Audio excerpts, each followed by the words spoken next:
All right, we got Coach Ryan McBrayer here, Sabino.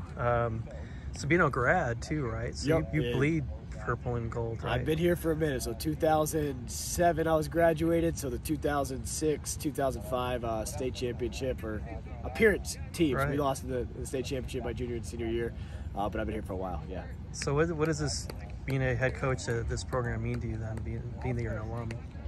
I mean, it's seen it from every single angle. I mean, I've been a player as a freshman, JV, varsity. I've been an assistant, lower level coach. I've been a defensive coordinator, now the head coach. So worked with a ton of great people, great coaches that have really led me here, and I get the privilege to work with some of the best coaches in the state.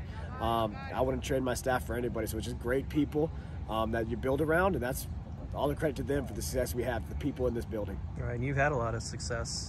Is this your fourth year, fifth year?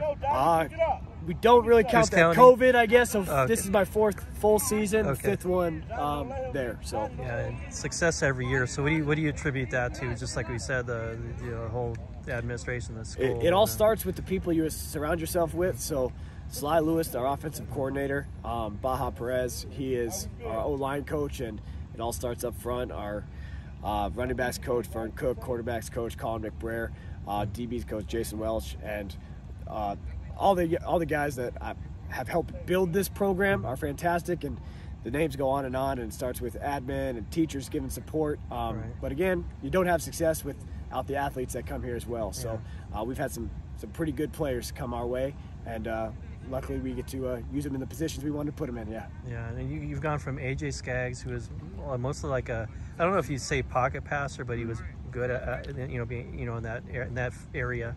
And now Cam, he's moving the ball a little more.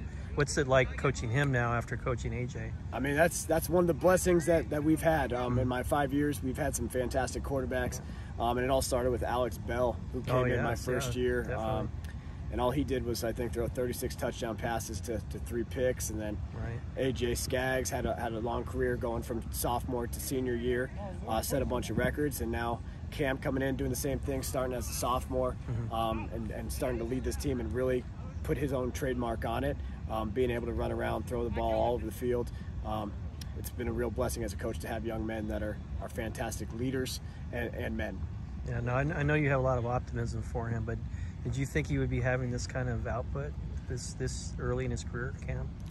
Anytime you put a young guy, freshman, sophomore, behind center with a varsity program, there's always the question in the back of your mind, okay, how's he going to react to the Friday night lights? And if anything, I think he's elevated those standards we have had. He's exceeded all expectations and did it right away. And that's a tribute to how much he works, how much he studies film, and how much he really pushes himself to be the best on the field. And he has a stable of receivers to throw to, a good line, right? Oh, yeah. So everything's clicking right now.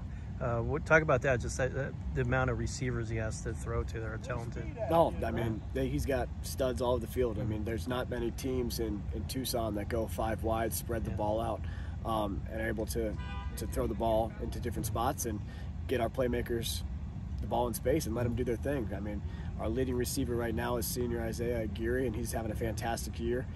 Savon Berryhill is right behind him. We have Camden Gambrell that's coming in, making his own name for himself. Robert Maltzby, Andres Baca, and then that's just our receivers making plays. And as you kind of quickly mentioned, he's had plenty of time and a clean pocket for most weeks, and that's the guys up front. All the way through from our seniors, Jake Warman, Logan Sowers, anchoring that left side. Willard Bena's come in as a junior and had a fantastic job as a center. And then we got sophomore Trey Malone and junior Liam McDuffie that have just been a fantastic unit, all 5 together. Great. Well, that's great that you can rattle their names off. Yeah, no, it's one of those things where we start talking, and I know talk about coaches, you want to mention every single person, but I mean, when you're in a program like this, there's too many good people to mention for success. And like when we talk with you guys, it's fantastic to talk about the guys with stats and everything like that. But it's 45 guys that are getting varsity uniforms, and without every single dude and out here, it doesn't happen. You don't have the success with everybody in your corner pushing for the same goal, and that's really started to click a little bit these last couple weeks, especially. Yeah, guys like us, we circled the calendar for Push Ridge Sabino. I don't know if you did or not, but yeah. you know, I mean, us media guys. I mean, is this a game you've been looking forward to kind of like gauge your team and your, you know, going forward to hopefully the playoffs and so forth? Yeah, I mean, this is a fantastic team, very disciplined, very fast. They got athletes just like we do, and they're all over the field. So we know it's going to be a major battle. But as far as circling it, I know it's cliched and stuff like that. But after not having a season, we're enjoying every single moment. Right. And to get 5 games, 6 games now to this point, it's been a blessing for these guys that had 0 varsity experience, and now they're getting it all right now. And a lot has been put on their shoulders after not having a season. Right. So they've responded very well and picked up their pace of play. Yeah, it's hard to find a better game that's going to be happening Friday anywhere, even in the state. I mean, what's that like as a coach to be going into a game like that? Because that's what you live for, right? Absolutely. Yeah. That's the good thing about this school is, again, you play big time games all the time. I mean, we just left a packed house at Saguaro High School, right. And we're going into the Push Ridge that was in the semifinals last year. And you look all the way down to 3A South. Safford was undefeated up until last week. They just got finally knocked off in a close one to the #1 team in 3A. Thatcher, they're legit. So the 3A South is no joke when it comes to football. And so I think our conference can play with the best of them. So each week is a circle week. There's no let off in our schedule as you kind of go down the line with the 6 games we played and the 4 games we got left. It's like week to week. Safford, Thatcher. Well, you've already played Thatcher, but you know, Push Ridge, and then you know, then those teams have to play each other. So So and then I mean we go right down the street after this one to Tanca Verde. So it's not going to be a small capacity crowd here for a while. The lucky thing is we've got 3 home games in a row now. We started off on the road quite a bit, traveling all over the place, up to Thatcher, up to Phoenix, and now we get to enjoy the home field for a couple weeks.